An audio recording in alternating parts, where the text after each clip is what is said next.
نحمدہ ونصلی ونسلم علی رسولہ الکریم اما بعد۔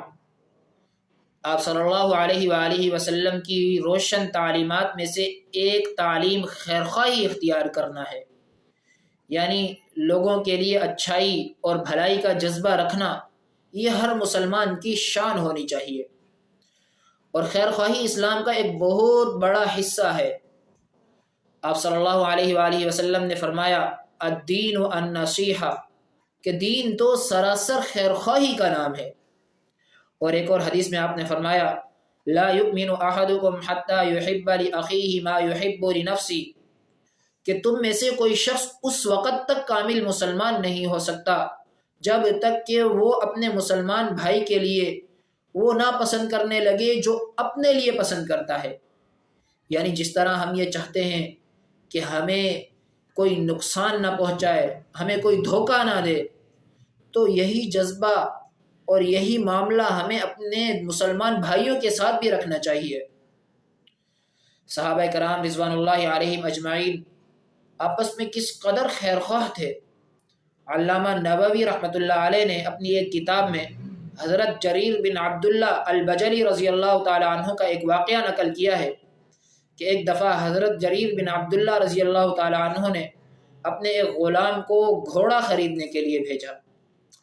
وہ غلام گیا اور 300 دراہم میں ایک گھوڑا خرید لایا اور حضرت کی خدمت میں پیش کیا۔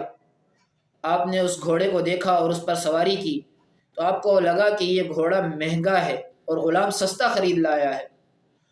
تو حضرت جریر رضی اللہ تعالی عنہ اس گھوڑے کے مالک کے پاس گئے اور اس کو کہا کہ یہ گھوڑا تو مہنگا تھا اور آپ نے 300 دراہم میں بیچ دیا۔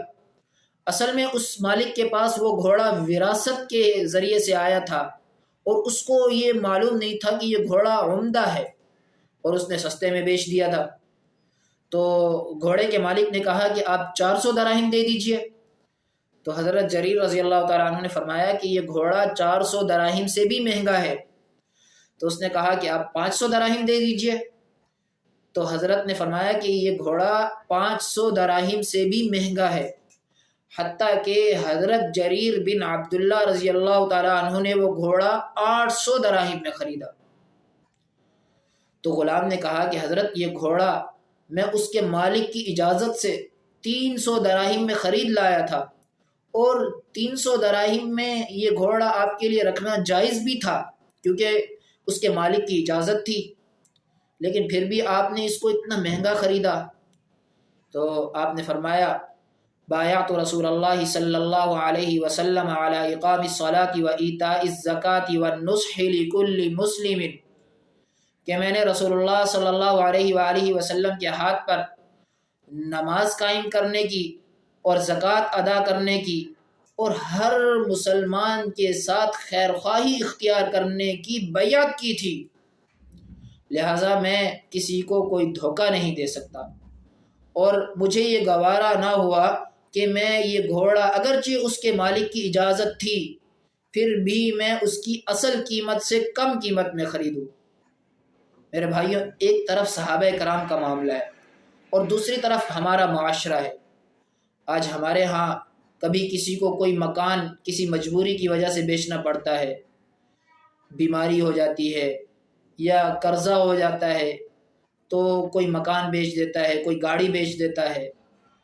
تو ہم کیا کرتے ہیں، ہمارا یہ معاملہ ہوتا ہے کہ ہمیں کسی نہ کسی طریقے سے یہ چیز سستے میں مل جائے کیونکہ اس کی مجبوری ہے، اس نے تو بیچنا ہے، اور ہم اس موقع کو غنیمت سمجھ کر وہ سستے میں خرید لیتے ہیں۔ صحابہ کرام رضوان اللہ علیہم اجمعین کی زندگی سے ہمیں یہ سبق حاصل کرنا چاہیے۔